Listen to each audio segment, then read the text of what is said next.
We're all hoping for some good luck, aren't we? Heaven knows we've had a lot of bad luck. This Wuhan deal, Jason, really disappointing performance from the people that are supposed to be so reliable. And this continuing unrelenting uncertainty, this confusion that's promoting fear and causing customers to hesitate.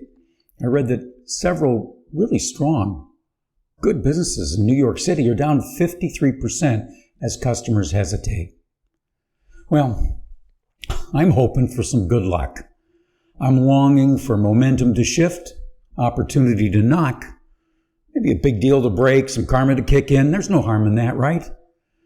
But history clearly says to just sit and wait can be harmful.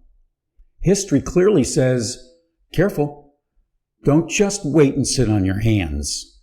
As Louis Pasteur observed in his lifetime of solving deathly health disasters, fortune favors the prepared mind. Fortune. That's luck. Favors. That means prefers. Doesn't mean all the time, but it means most of the time. Most of the time you can count on favor. And what does it favor? It favors the prepared mind, those who have readied their heads to act fast when opportunity knocks. Or you can look at this quote from Pasteur on the other side. Good things don't happen to lollygaggers. Jason promised you will be able to speak, write, and consult. Now, I take that pledge very seriously, as I'm the only person besides Jason who ever successfully coached anyone to speak, to write, to consult in his name. It's my job to be sure that you know how all the assignments prepare you for good fortune. So today, I'm going to cover the 3 assignments that Jason gave you and tell you how they prepare you. The 3 assignments he gave you: write your eulogy, list your guiding principles, read the books, listen to the podcasts. Each of those prepare you in a unique way to consult, to write, and speak. Now, why is this something that I need to do? It's so you use this downtime to create the opportunities for a future of good luck. It's so that you're prepared. Let's talk about your eulogy. From the first days, we were obsessed with the concept of giving people roadmaps. And we knew that a roadmap meant that we needed to have a clear destination to start from. So when we began doing what was called bottoms-up revenue forecasting, we asked people, hey, close your eyes and imagine the future. A new home, your budding career, maybe a promotion, that very happy family that you get together, their college educations, vacations, cars, whatever the person would see as the future they wanted. That's what we wanted them to picture. And then what we would do is we would reverse engineer all of that to the milestones and steps until we had a roadmap that started over the next 12 months. We then took that concept to our clients' clients, helping them picture all the outcomes in their successful business and also picture the specific problems and the specific opportunities that had to be exploited for that outcome to come true. But it all began with eyes closed and dreams of destinations. For we knew, as the story says, in dreams begin responsibilities. The eulogy is the latest iteration in that practice. The eulogy is you dreaming up your personal grand finale, causing you to picture your accomplishments and see your legacy, creating in your mind a vivid portrait of your heart's desires so that we can reverse engineer a roadmap to accomplishing all of your potential. Now, the words in this that are important, these are key. I want you to understand our dream, vivid, and destinations. Because that's what makes this so powerful. It's also what makes it more difficult than it looks. Responsibilities begin in dreams. That's why Jason assigned you to dream of your eulogy for the vivid destination that it would make and the roadmap that we could create to get you to that destination. Next, Jason said, write your guiding principles. Now, what you need to understand is a culture consists of two elements. Culture consists of two elements: beliefs and boundaries. Strategy at its root, what it really means, strategy also relies on boundaries. Strategy is defined as the big or the grand outcome that you want to achieve, accompanied with guiding principles. The principles are used to choose day-to-day tactics, and they're clear to everyone so that they can choose day-to-day tactics. Now, this was the big challenge of being strategic, not having that 500-page critical path plan. That's a blueprint. That can be done, but it can be done by a lot of people. But instead, what we wanted people to do to be strategic was we wanted to clarify a faraway beacon of a big objective that they could focus on. And then, for themselves and the troops, they needed to share a simple list of principles that they must stay true to as they choose the best path forward. So, for instance, inside a business, we can make a decision on the path forward. Is it okay to say caveat emptor in our business? Caveat emptor means buyer beware. Can we say to a customer, oops, didn't exactly work out, but caveat emptor, you should have been more careful than to trust me? Or think of another one. It's used all the time in the investment business. It's called the greater fool theory. It means that you always are on the lookout for someone dumber than you that you can exploit. So that's a tactic in business. It's a tactic that works. That's why it exists. But is it a tactic for you? Your guiding principles tell you the answer to that. Or here's another one that's very famous in the management business, where they're really looking to justify short-term thinking. Their idea, their tactic is, in the long run, there may be no long run. So therefore, stop thinking about it and just do whatever feels good right now. Guiding principles are, in a business, the thou shall and the thou shall not inside the enterprise. They're the commandments, whether it's Hebrew, Christian, or Hindu. They're the 5 pillars. They're the 8-fold path. They're the Magna Carta. They're the preamble to the Declaration of Independence. Every single one of those things that I just named, they're all guiding principles.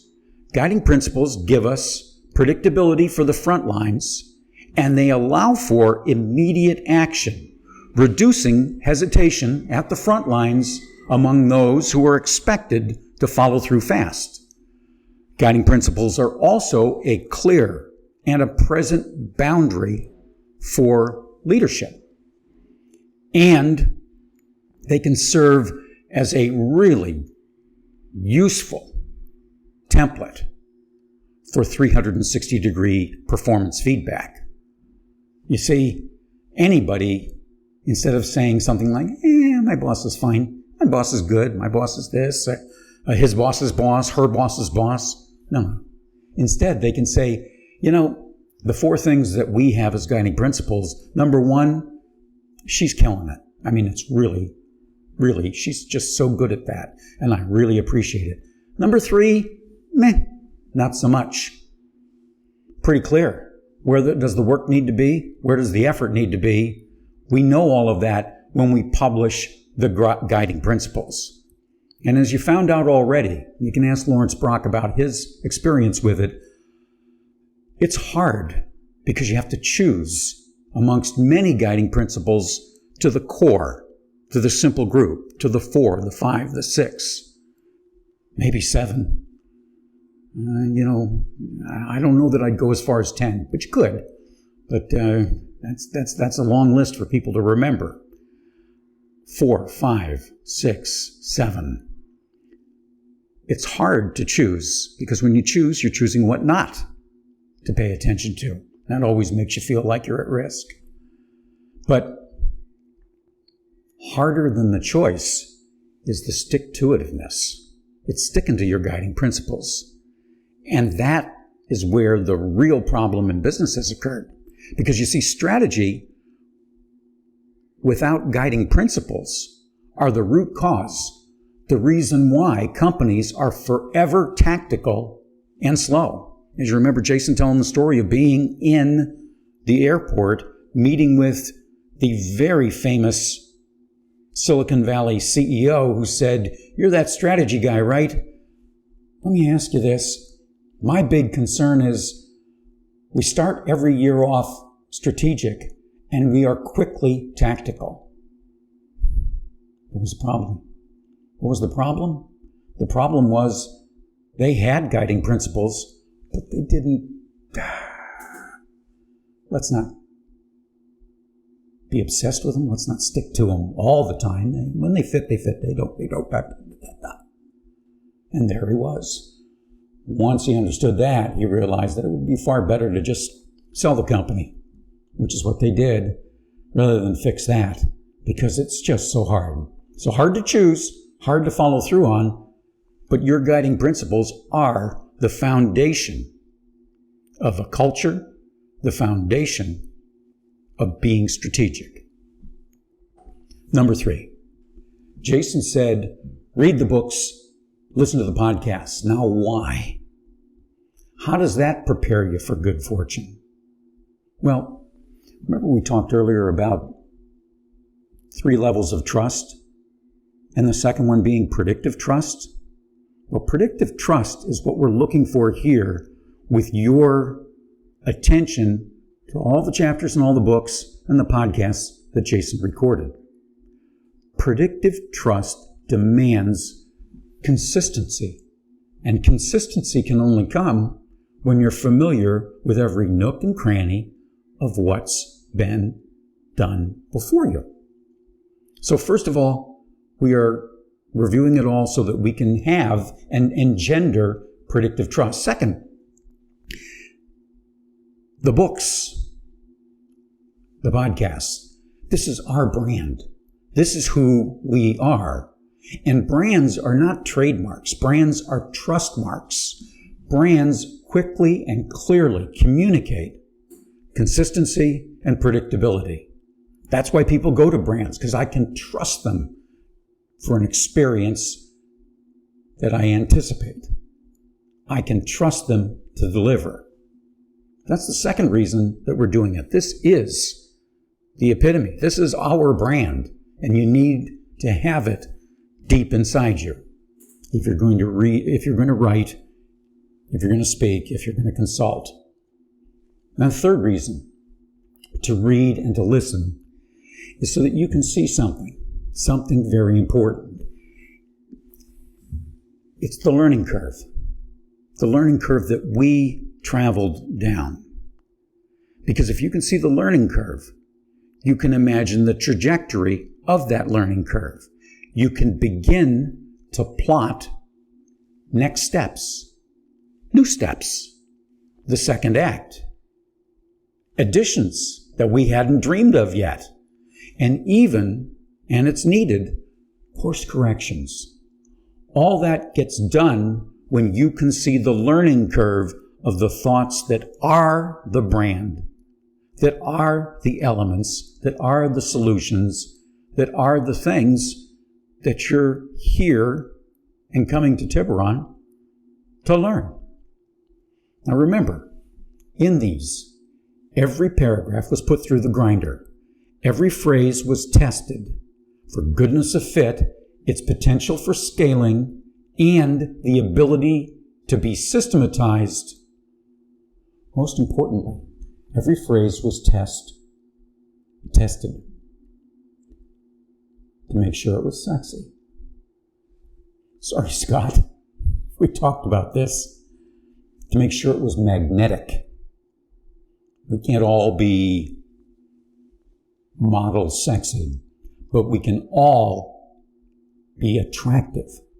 We can all be magnetic. And every phrase, every choice of words, every paragraph, in all the things that you study, was tested and used because it upped our ability to be more attractive. Why do you need that? Because these phrases, these words, these learning points, this way of getting the message across has been market tested. It's more likely to succeed, and you have to be able to do that. So, to write, to speak, to consult in Jason's name, you need to be solid. You need to understand up and down and sideways. You need to be prepared. You need to be prepared because you know this is coming. Indranil and I have talked about it. People are going to try and trip you up. Yeah, there's a lot of things that people do. I'm going to create a future one of these calls and talk to you about the things that people do to keep change from happening. This sabotage that was actually documented by the CIA. I have the file. I'm going to share that with you in the future one. But what you need to know right now is I need to make sure that you're prepared and that it is impossible to trip you up. So those are the reasons. That's the preparedness value of the 3 assignments that Jason gave you. Next time we get together, I'll give you the whys on assignment 3, 4, and 5. Why? Preparedness demands that you do your introduction. Why? Preparedness demands that you ask 5 people that one simple, easy to answer question. And why preparedness demands that you prepare a topic that in a very short amount of time, you teach everyone else in the room on day number 2. So that's some of the whys behind the assignments. That helps, doesn't it? Thanks.